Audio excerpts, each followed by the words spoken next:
Good morning. Katapos ko lang mag hot bath at magbihis. Di ako naligo dahil puyat ako kagabi.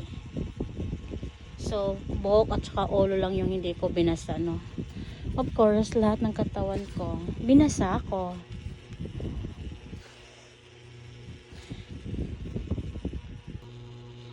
Yan pala yung mga tutupiin ko. Galing dito sa cabinet ko dahil kailangan ko siya linisin. And then, yung iba kasi na hindi ko na kasya, bibenta ko ng pre-love or bibigay ko sa kapatid ko. Yung ganun, or kay mama. Yung iba, andito pa, pinipili ko pa yung mga kailangan kong i-dispatch.